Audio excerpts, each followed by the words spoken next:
Everyone, welcome back to paramedical study point. I am Pooja Meena और आज मैं आप लोगों को समझाने वाली हूँ test for activated partial thromboplastin time, जिसको बेसिकली APTT बोला जाता है। अगर आप मेरे वीडियो पे पहली बार आए हो, मेरा वीडियो पहली बार देख रहे हो, तो प्लीज़ आप मेरे चैनल को सब्सक्राइब करें। अगर आपको मेरी वीडियो अच्छी लगती है तो लाइक करें, आपके फ्रेंड्स के साथ में डेफिनेटली उसे शेयर करें ताकि उनको भी बेनिफिट्स हो सकें। अब वीडियो को समझते देखो।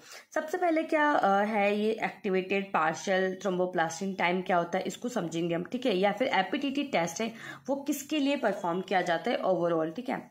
तो देखो, activated partial thromboplastin time APTT is use to measure the efficiency of both intrinsic and the common coagulation pathway. देखो, दो को मेजर काम करता है, किसमें, इंट्रेंसिक के अंदर, and second one is the common coagulation pathway को ये मेजर करने के लिए सबसे ज्यादा इस टेस्ट को परफॉर्म किया जाता है। अपार्ट फ्रॉम दिस, इसके अलावा भी ये टेस्ट किस किस में हेल्प करता है, apart from detecting the abnormalities को डिटेक्ट करता है, ब्लड क्लोटिंग के अंदर कोई भी एबनॉर्मलिटीज है, ठीक है। It is also use to measure the monitor the treatment effect on the heparin, ठीक है। बेसिकली हेपेरिन थेरेपी जो चलती है उसमें भी इसका बहुत ज्यादा रोल होता है, ठीक है।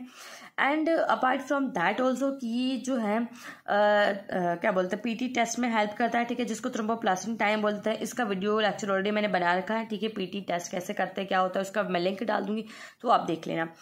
विच measure the intrinsic pathway. Basically आपको पता है APTT जो है इंट्रिंसिक पाथवे को मेजर करने में हेल्प करता है। तो ओवरऑल ये जो टेस्ट है आपस में सारे इंटरकनेक्टेड होते हैं एंड ये एक दूसरे पाथवे को, एक दूसरे के जो पाथवे होता है, जैसे इंट्रेंसिक हो चाहे एक्सटेंसिव पाथवे हो या कॉमन पाथवे हो, उन सबको साथ में डिटेक्ट करते हैं। अब देखो, बेसिक शॉर्ट फॉर्म में आपको बताती हूँ APTT क्या करने वाला है यहाँ पे, ठीक है। In APTT test in order to activate the intrinsic pathway, सबसे पहले अगर आपको इंट्रेंसिक पाथवे को एक्टिवेट करना है, क्योंकि बिना इंट्रेंसिक पाथवे को एक्टिवेट करे आप APTT टेस्ट परफॉर्म कर नहीं सकते। अगर करोगे तो उसको कोई भी वैल्यू नहीं आएगी, तो टेस्ट हमारे लिए यूजलेस हो जाएगा।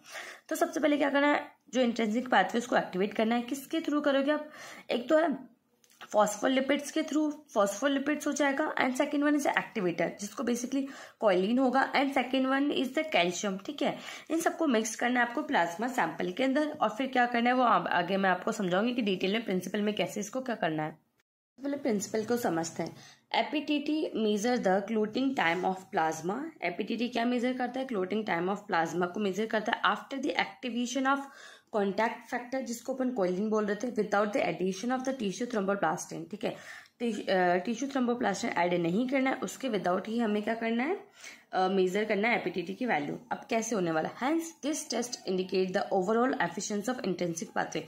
तो ओवरऑल ये जो टेस्ट है वो इंडिकेट करता है किसकी एफिशिएंसी को, इंट्रिंसिक पाथवे की को।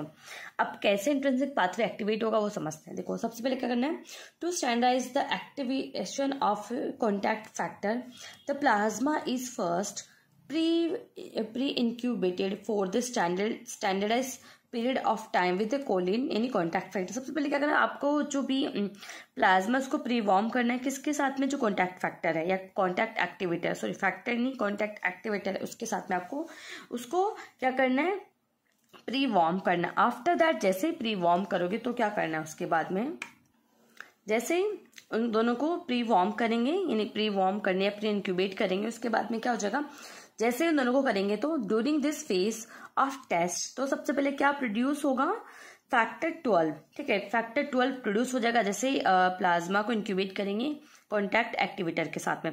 Is produced which act on the factor 11।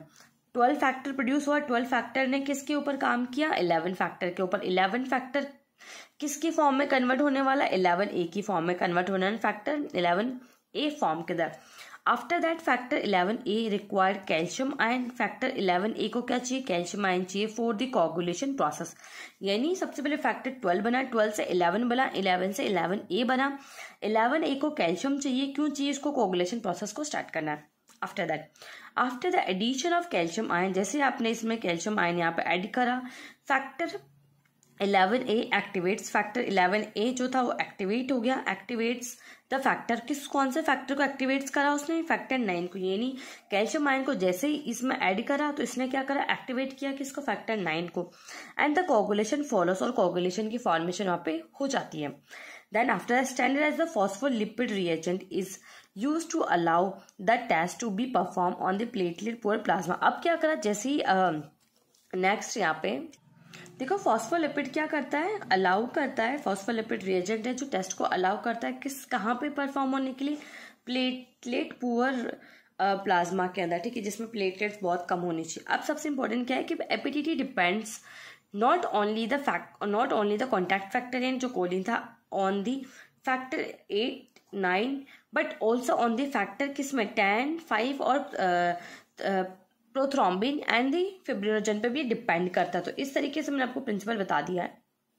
तो प्रिंसिपल में तुमने क्या समझा, सबसे इंपॉर्टेंट कि एक फैक्टर जो होता है दूसरे फैक्टर को एक्टिवेट करता है। इसी तरीके से कंप्लीट इंट्रिंसिक पाथवे चलता है। फिर कॉमन पाथवे जो है उसको देखेंगे कि ये सारे फैक्टर्स क्या रोल प्ले कर रहे हैं।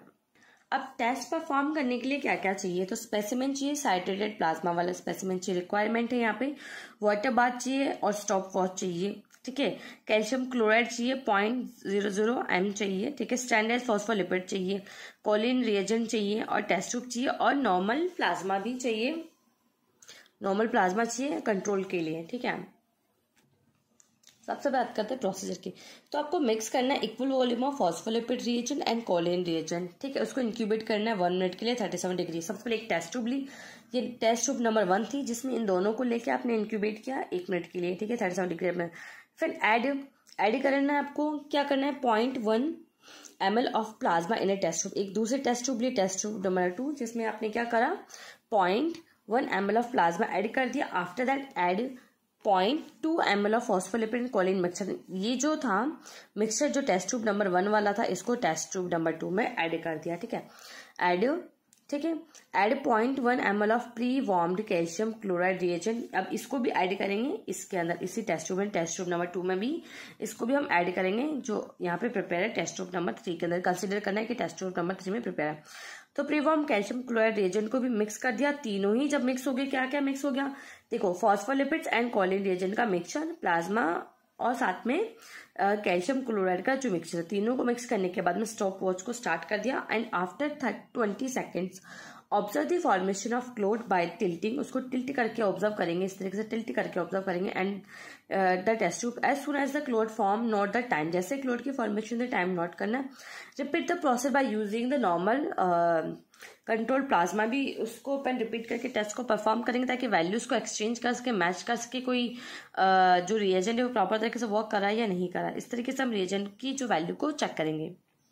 अब इसके नॉर्मल रेंज की बात कर लेते हैं कि नॉर्मल रेंज कितनी होती है। देखो, 35 से लेके 40 सेकेंड्स होती है। 35 से लेके 40 सेकेंड्स में क्लोट की फॉर्मेशन हो जाती है। अगर उससे ज्यादा टाइम है तो भी प्रॉब्लम्स है, अगर उससे कम टाइम है तो भी कोई ना कोई डेफिशिएंसी। अब क्लिनिकल सिग्निफिकेंस की बात करें तो test is perform to diagnose the hemophilia. Basically hemophilia को डायग्नोज करने के लिए क्या जाता है, that involve the deficiencies of the factors. Basically सारे फैक्टर्स जिसमें भी डेफिशिएंट है उन सब के लिए एपीटीटी टेस्ट परफॉर्म किया जाता है। जैसे फैक्टर 8 है, 9 है, 11 है, 5 है, 10 है और 12 है, ठीक है। ये तो हो गई उनको डिटेक्ट करने के लिए। और सबसे इंपॉर्टेंट एक और किस में काम आता है, APTT test is increase in the presence of incubators of a coagulation. Coagulation जैसे कि यहाँ पे बात करते हैं अपन, हेपेरिन थेरेपी में इंक्रीज हो जाता है, ठीक है, सीवियर लिवर डिजीज में इंक्रीज होता है, डिससेमिनेटेड इंट्रावास्कुलर कोगुलेशन डिजीज में जो है इंक्रीज हो जाता है, बेसिकली जिसको डीआईसी बोला जाता है। And that is all about this video and I hope अगर आपको अच्छा लगा हो तो प्लीज आप मेरे चैनल को सब्सक्राइब करें, लाइक करें एंड कमेंट करें। कोई भी क्वेश्चन हो तो मुझसे पूछ सकते हो। That is all about this video. Thank you for watching this video.